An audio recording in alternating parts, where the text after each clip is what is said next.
That's not amazing. I know, Jordan, we were on a Coffee with MC call last week, and Mary Cheatham didn't know I was recording yet, and she goes, "Are you going to do the thing where you say, 'we're recording'?" And I put it in. It was good. I love that. Yeah, it's good. It's a little peppy way to start out. That's good. Well, Jordan, are you having a good morning? I am. It's been a great morning. Good. Well, Jordan, I woke up this morning really excited because you're usually the one asking us the questions, and now you're in the hot seat. Are you ready? I am as ready as I can be. I'm a little nervous, though, if I'm being honest. That's hilarious. Well, it looks like folks have hopped on. So Mary Cheatham, will you introduce our special guest today? Of course I will. So this is the MCKRE real estate coach and my personal real estate coach. His name is Jordan Freed, and Jordan is all the way out in Kansas. So one of the things that's so wonderful about Keller Williams, which is the big company with which we're affiliated, is that they have an embedded coaching program. So a lot of agents in Keller Williams have coaches, and it was really a totally new concept to me when I first joined. And it's something that honestly has changed my business. It's changed my life. I can't tell you how wonderful it's been for me. So Jordan has been my coach kind of since I got into this. And Jordan asks really good questions, y'all. And Jordan makes you think. And he has a relationship with everybody on our team. We have weekly calls with him. I do personally. And then he rotates through a lot of the other members of our administrative team so that everybody kind of gets the benefit of that relationship. And it's wonderful. He's one of my favorite people and just a fantastic coach. And Jordan and his wife, Rochelle, and their two girls, as I said, live in Kansas. So he's so sweet to join us this morning. There is a time difference. So we appreciate it, Jordan. Thanks for being here. My pleasure. Thank you. Thank you. Absolutely. So I'm just going to dive in. I love the fact that I get to ask you questions, Jordan. Me too. So as you are coaching, I mean, we're in North Carolina, you're in Kansas, you've got folks all over the place. Yep. So what, this week in particular, I mean, these last few months have been kind of totally outside of what any of us expected 2020 to bring us, right? But then in particular, we've kind of had, as you know, just some major developments this week. There are a lot of people who are not only uncertain anymore, but there's a lot of pain. There's just a lot that's happening. So I'm just wondering, what are you finding is kind of the mindset, and what are you finding are the biggest challenges for the people that you coach right now? Okay, so that is a great question. And, the mindset I see, because I live in kind of a laboratory of business and human behavior and real estate. So I get to see all of it, right? And, I see a lot of hope. I see a lot of fear. I see a lot of anxiety. And I think that for many folks, it is kind of situational. It's moment to moment because there's so much of this that we've never seen before. Okay. And the things that I've been working on with people, because when I coach, as you know, Mary Cheatham and Meg, is I coach the whole person, right? And so the thing that I've worked a lot with people over the last few months is, how do we deal with fear of the unknown, uncertain times? How do we deal with anxiety? What are our plans there? And then ultimately, how do we lead ourselves and move ourselves forward?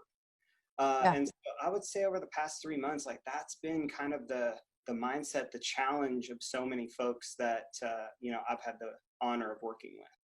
I love that. And I think the concept of leading yourself is something that, I don't know, I get so excited about that because I think that resonates with everybody. I mean, I think that's something that if you are a leader in any way, I guess the bottom line is we are all leaders in some way because we are all leaders of ourselves. So, even my 10-year-old is a leader of himself, and that's such an important thing to instill in him. I think I love that concept. So let's back up and let's dive into fear. Okay. Right? That's an emotion that I think a lot of people are feeling. I mean, and gosh, whether it's, I think we need to focus at this point on, kind of the intangibles, but, fear of the unknown, fear of the future, fear of loss, fear of all these things that really are more focused on the COVID side of things, I think, but things that we all feel every day. Sure. So what are the strategies that you have around that, and how would you address that? Yeah. So, I had the good fortune, we all went to Dallas in February for the Keller Williams National Convention. Right. And it just so happened that while we were there, Oprah was in town on her 2020 vision tour. So jealous. Yeah, so I decided to sneak away one day, and I spent the day. It was me and 16,999 women. Oprah. In fact, there were so many women there, they shut the men's bathrooms down. And so that's just a testament, right? Like, That's my favorite part. That's my favorite part. Yeah. There was no men's bathroom. It's so good. They did. They totally did. And see, I just have this kind of this pattern in my life of working with really powerful women like the ones in MCKRE.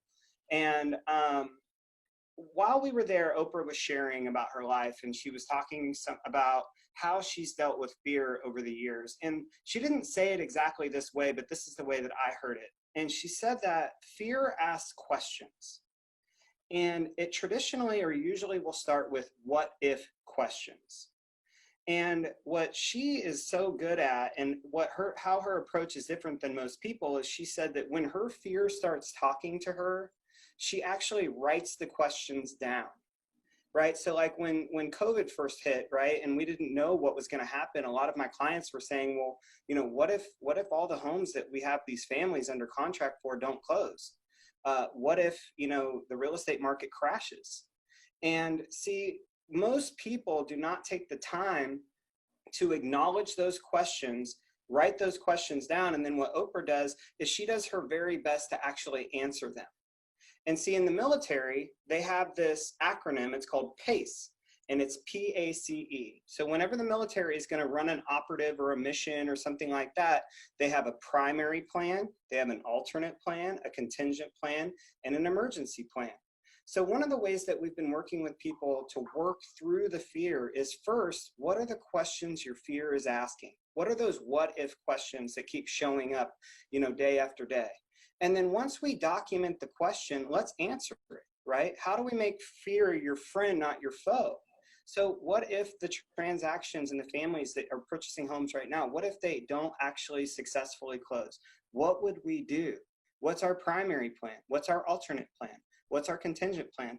And what's funny about this, Mary Cheatham, is that it's kind of like for my 4-year-old Zoe, every night I have to turn the light on in the closet and let her see there's nothing in there. This is the process of turning the light on. So good. I mean, and you're so right. I mean, how many times over the last few years have I said, what if I can't do this?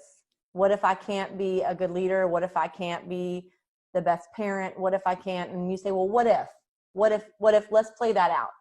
What if, I mean, we've gone down all kinds of what if paths. And then you're right. When you get there, then you think, it would be really hard, and I could do it. And there are several ways that I could do it. There are several plans that I could execute where I don't know. I just think it's so true that it's like you've got these things that I feel that way about anxiety too. And I can't wait to hear what you say about that. But it's like you've got these things that kind of hover around, and it's like not until you grab it and really look at it do you realize that it doesn't have as much power over you as you're letting it have. Absolutely. Right. Well, and the thing of it is, Mary Cheatham, is that you pay a coach to ask you questions, you pay a consultant to give you answers, right? And I have a belief that people have the wisdom in their hearts to know what's the right decision for them. My job is to be the bridge from their heart, from their mind to their heart, to seek the questions that give them those answers. And so when you and I play that game of what if, it typically starts or ends with me asking you a question. And the question is always, if Sally or Walter 20 years down the road called you up, had the same fear, had the same issue, and they asked you, Mom, what would I do? What would you tell them? Because that right there, the answer to that question, you don't have to have children. It's the people you love most in the world. Who's the person you love most? They're in the exact same situation. Everything's the same. They call you up, ask for advice. What would you tell them? And see, I live by this very simple philosophy, and it's best advice, best life. That if I can get you to have the courage to follow the advice you would give to a loved one, well, I've succeeded as your coach, because I have helped you identify the deepest source of your wisdom, and I've helped you create the courage to actually live it out. And from there, I think the greatest skill any of us can ever learn is the ability to keep our promises to ourselves and to others. And if you think about the question, how much greater would my life be if I just kept my promises to myself? Man, that's a question that opens up, a lot of possibilities for people. So we use that acronym, we get to the fear and we go, yeah, what if? And then we've got to get you into your wisdom and the courage to follow it. That makes sense? Yeah, it does.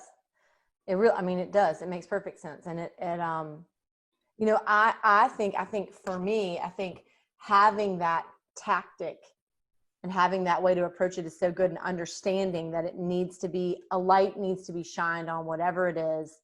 And I think, and you and I have been talking about this a lot recently too. I want to point this out because I think for so many people, knowing it and doing it are two different things. Yep. And I think part of that is keeping a promise to yourself to carve out the time to do that.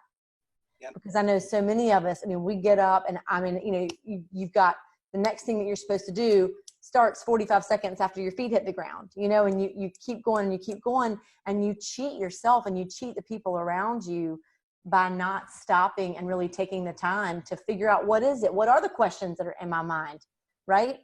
So I don't know. I love that. I think that's really, really good. How does that, Jordan, relate to anxiety in your mind? Okay, so anxiety is a focus on the future, right? And we're not typically sure right now, right? So when we think about anxiety, my role or goal as a coach, Mary Cheatham and Meg, is to figure out what's the source of your anxiety, because I find that anxiety typically comes from one of three things. So one is, what is it that you're supposed to be doing and you're not? I've heard you say that so many times. Yeah. Good. That gets me every time. I'm like, I got to go. I got to start writing stuff down. Bye. Every time. That one's a doozy, right? Yeah. The second one is, what are you doing that you shouldn't be? And I'll tell you, the thing that's interesting about that, Mary Cheatham, and you and I had a conversation about this, that one of the things that a lot of people are doing is they're watching a little bit too much news. And because our nervous systems are kind of triggered right now just through the environment, we're in that fight or flight a lot, we need extra sleep. And so because, some folks are watching too much news, they're not getting the extra sleep that is required to perform at a high level during this time, right? And so asking that question, what is it that I'm doing that I know I shouldn't be? What are the behaviors I'm engaged in that I know I shouldn't be, or are not healthy for me?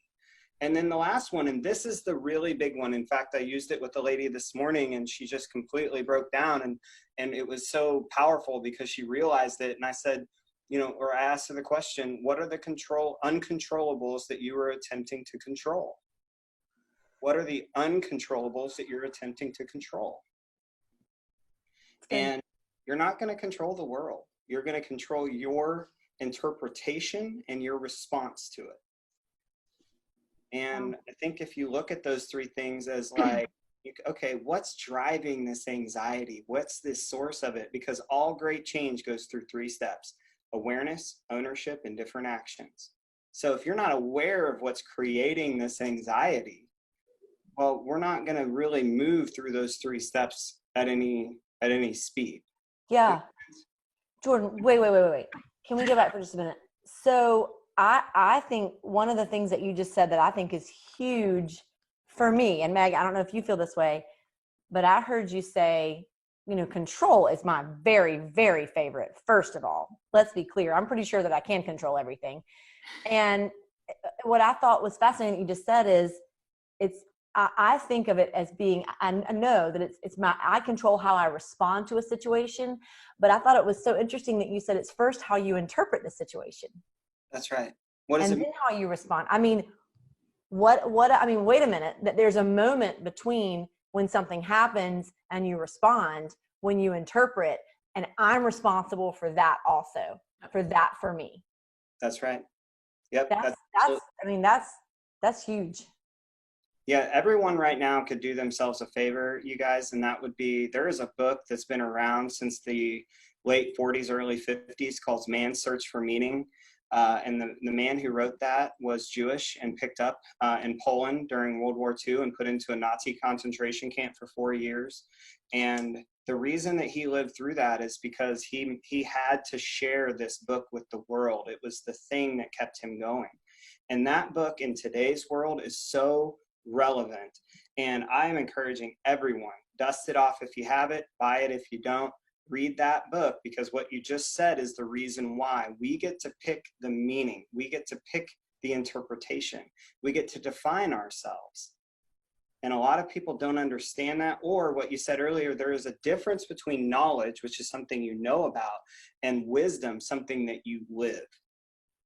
So we've got to take that knowledge and turn it into wisdom about who you intend to be, how this time can, what this time ultimately means for you, and how you can use it to shape it and shape yourself into, you know, that who you were really meant to be when you grow up, right? Yeah.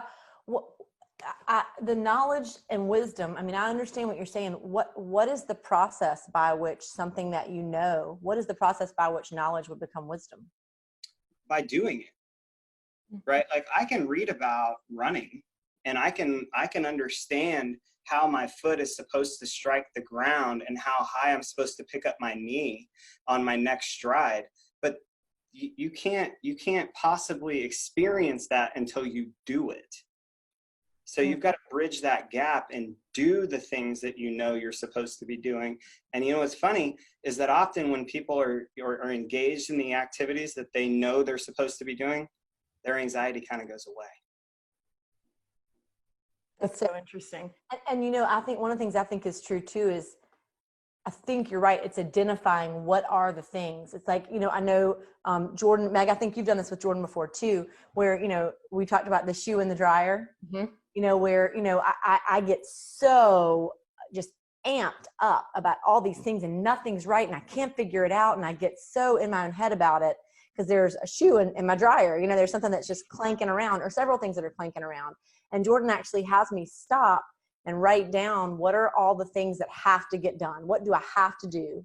And then go back and assign an amount of time that each one of those tasks is going to take. And some of them, y'all, are 90 seconds.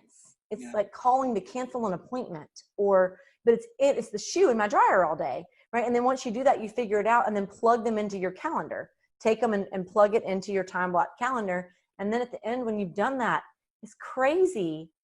And it's the thing you think you don't have time to do. Right.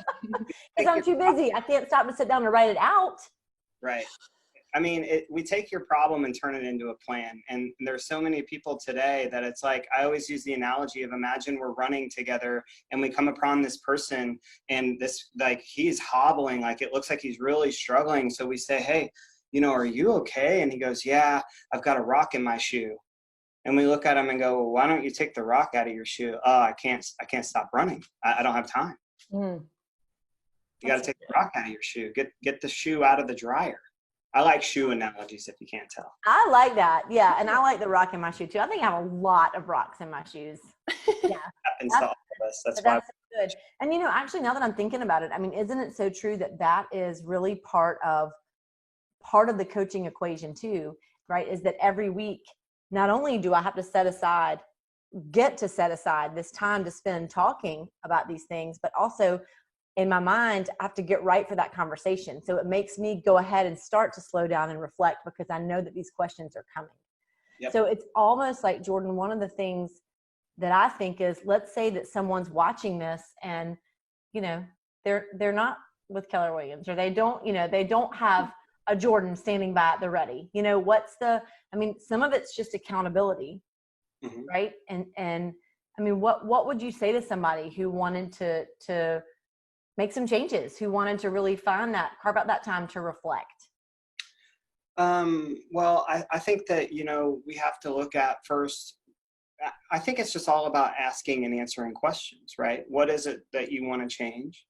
What specifically is the reason why you want to change that? Because here's the thing that I find is most of the time when people come to me with issues, what they're describing as the problem is the symptom. It's not the cause. So, I had a lady a couple weeks ago who called me and said, I have a weight problem. I said, you don't have a weight problem.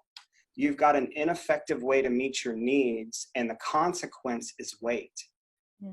What are the things that you solve by eating the way that you do? Why do you do that? And what we found is that's how she comforts and soothes herself when she's feeling lonely. She's lost some people in her life this year. And so helping, I think the thing that you could really do to help yourself move forward is get clear about your vision, where it is that you want to go, why you want to go, because that's the fuel in the tank, and then what's ultimately holding you back. And when you write down the thing that's holding you back, are you writing something down that is a symptom, or is it a cause? Yeah. That's really good. Mm-hmm. Yeah. Okay. Can we link through, Meg? I definitely want to do the book, the Man's Meaning. Man's Search for Meaning. Man's Search for Meaning. Sure. Yep. And then Jordan, will you get with us and tell us, I mean, you are a book nerd. Let's be very clear, very clear. But I think that from a general standpoint, I know you could probably list out 500 books that you would recommend that people pick up. I do always love your book recommendations, and lots of times it's great to listen to them on Audible or, buy them. And I'm a highlighter. So sometimes I listen to it on Audible first, and then if I really like it, I order it so I can go back and reread it and highlight. But would you also be willing to give folks some other recommendations of some books that they could read? I don't know. I feel like that's always such a good step forward for me. It's like, what's the next thing? And it kind of gets me engaged and keeps me on the path. Yeah, I think if we're talking in relevance to today, where we are today, the first book that I would recommend is one called The 4 Sacred Secrets. And that book will help you create your spiritual vision, the way that you want to live inside of you. And I know it sounds a little airy-fairy. I'm a farm kid from Kansas, so believe me, I get it. But The 4 Sacred Secrets. The second one I'd recommend is one called Atomic Habits, which is more the scientific side of the mind. And as far as behavior and habits and, those types of things, that book is just phenomenal. And then the other one that I'd recommend was actually one that you gave to me, Stillness is the Key. Yeah. That book, what I really loved about that is it was about how to get present, but the answer wasn't just meditate more, right? It had all these different stories and things and that book felt like almost like watching a movie to me, more than it felt like reading. Did it feel that way to you too? Yeah, it did. And I think Ryan Holiday, he's so fascinating. And I think he's written a lot of stuff that's really interesting. But what struck me is that it was just last week on our coaching call that you were saying to me, you helped me. You didn't say to me, you helped me to figure out that what I'm missing is the time, is keeping that promise to myself to carve the time out so that I can reflect and figure out what are the big picture things that need to be addressed. I mean, I can knock some tasks out, buddy, but at the end of the day, is that really moving us forward? Is that moving our team forward? Is it moving my family forward? I can get up and work from sun up to sundown, but it doesn't necessarily mean that I'm doing the right things and that I'm doing the most important things. So I thought it was really interesting that was kind of what you helped me discover. And that's really what the book is about. And it's all these examples of people throughout history. I mean, people that and names and stories that and he's uncovered how these people who've succeeded through these amazing, just have done fantastic things or have made it through these really tough circumstances and persevered. It all goes back to the fact that they understood how important it was to be still and to be quiet and to stay in touch with what you're trying to tell yourself so desperately. Right. Yeah. Right. Really. Yeah, that's good. Those are good. I still haven't finished the 4 Sacred Secrets. I'm listening to it on Audible and I've been doing that soul sync meditation. But I'm glad you said that because I need to go back and finish that. That's a really good one. We'll link to all of those in the comments below so folks can grab them on Amazon or wherever they get books. That's good. I love that. Okay. Well, Jordan, what have I feel like I think we need to have you back because we need to keep, I could keep you here for hours. What have we not asked you today that we should have asked you? Wow. What a big question. I would say what you haven't asked me that you should have. The biggest thing, Mary Cheatham, that I've learned as a coach, outside of some of the things that I've shared with you, is how do we condition ourselves? It's the question of how do we condition ourselves to feel the things that we want to feel and the experiences that we want to have, not how do we just continue to add to our to-do list, right? And there's a process that I encourage people to check out, and you can just go to YouTube and search this, called priming. And if you just search priming Tony Robbins, the thing that you haven't talked to me about is how to start your day off, no matter what is happening around you, in a really powerful way. And starting it off with, what do I want to feel today? What do I want to experience today? Instead of, what do I have to do today? Right? And if I could get everyone on this call to do an exercise like that, whether it's that one or something similar, every day, and really kind of just reflect and get, it's that whole idea of counting your blessings. It's not about getting what you want, it's wanting what you have. And I think that, we would see people's kind of light up, that we would get out of this, beggar's bowl that we have so much of people and experience. And I think how to start your day and end your day with just fire is the one thing that I would encourage everyone to explore. Does that make sense? Yeah, it does. And so what I hear you saying is that the first step to do that would be to check out priming and check it out via this YouTube with Tony Robbins. Yeah, check out, or have some type of process that you just start your day really, really strong. What's your process for starting the day off when you open your eyes, that you started off on the right foot? I call it bookending. You start your day strong, you finish your day strong. All hell can break out in the middle of it. As long as we bookend the day, yeah, we're fine, that's right? really good. So as we are preparing to close out, how do you start your day, Jordan? Start off with the priming exercise, and then I find that I have to, for me to actually wake up, because as you know, I'm not like you. I don't get up at 3 a.m. every day. I have to do some form of really hard exercise. So whether that's Orange Theory, Peloton, going for a run, it starts with the priming exercise, hardcore exercise. I have to have something that makes me sweat. And then I traditionally will listen to an entire podcast episode in the morning while I'm just getting ready. And I find that that's what gets me going. And if I follow that sequence, even on the weekend, I'm going to have a great day. And I notice when I don't follow that sequence. Yeah. And sleeping in isn't worth feeling that way, because you feel so good when you do those things. That's yeah. Let me ask you one question. Are you still doing the ice shower? Because for a while you were taking an ice cold shower. Yeah. He was trying to convince everybody to do it. I was like, I'm drawing the line. I'm not doing that. I do that every day. Yeah. So 2 minutes, you stand in the shower, as cold as it will go. And there's a lot of science behind this, but I get a lot of crazy looks when people talk to me about it, or when I share this with them. I love that you left it out. Is that why? Because you didn't want the looks? No, I just forgot. Okay. I do it every day. And man, I was in Colorado last week in the mountains. It's really cold up there. But that's another thing. I mean, cold exposure, just look that up. Just look it up. There's a lot of benefits to it. I love that. Meg, do you have anything that you do consistently every morning? I mean, you're such I feel like you're such a routine person, I feel like. And I feel like you're in so many ways, you're such an old soul, I feel like. I mean, I feel like you're totally in the best way. I feel like you're oh yeah, I've done this for years. I don't know. Yeah. Well, so what do you do? As the grandmother of the team, I'm just kidding. The only thing I do really when I wake up in the morning is I have a smart water bottle, and I drink the whole thing before I do anything else. So that gives me time to wake my body up. I can sit still for a second because I can't do much while I drink water. I can go on a walk, I can walk my dog, do whatever, but that's the first thing I do, just to set my body and wake up in the best way. That's good. Yeah. And I think there's something comforting about just having a thing that you do. Mm-hmm. Yeah. And preparing it the night before, it's so strange. I know people are like, what is she doing? The night before, I always fill up my water bottle so it's ready to go in the fridge. So it's just preparation. I think that on a bigger scale, that can talk to a lot more. So yeah, that's one thing that I do. I love that. Yeah.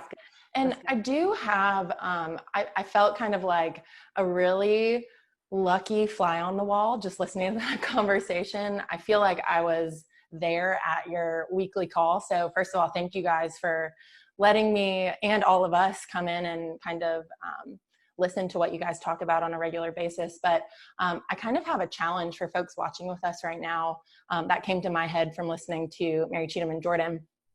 Number one, I would challenge everyone watching, and even Mary Cheatham and Jordan too, to grab a notebook and a piece of paper and rewatch what we just talked about.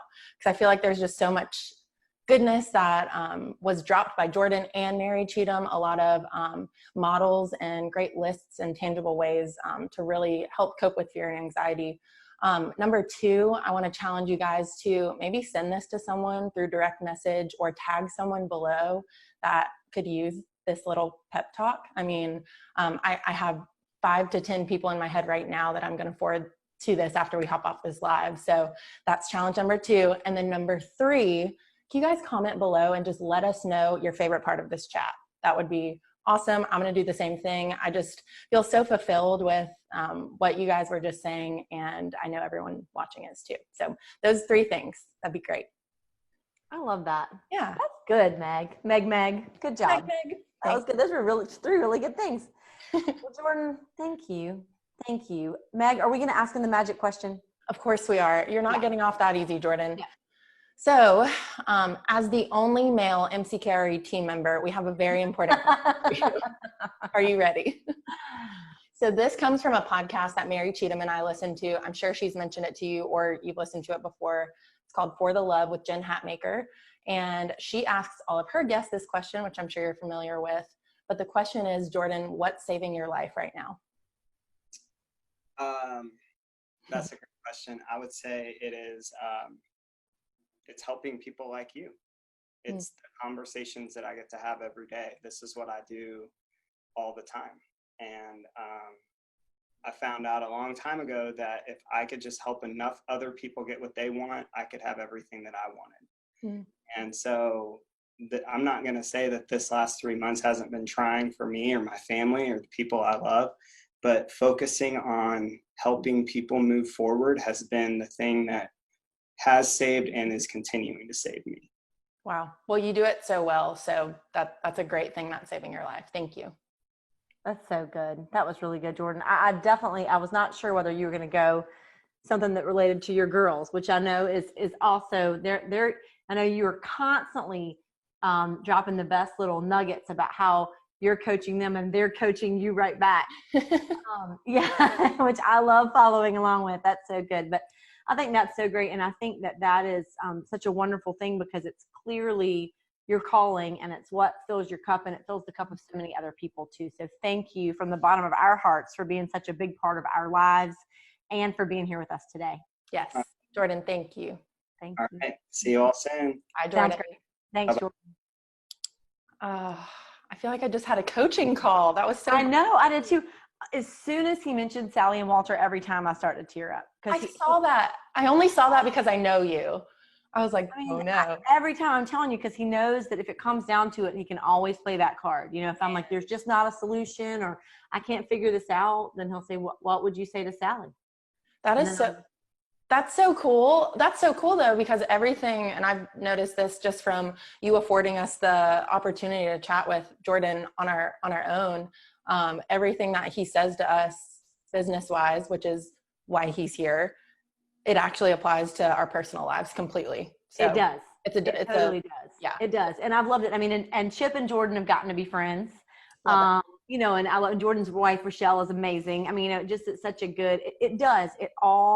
The trickle down of it is really amazing. And I think it's about, I don't know. I mean, again, I guess I think that so much of that is accessible to everybody, because I think it's about starting to ask the right questions and figuring out how can you continue to do that and stay on that path, because it's really easy. You know, it's an everyday, every moment thing. I know for me, I mean, there's so many things that when Jordan says them, I'm like, oh yeah, I can do that.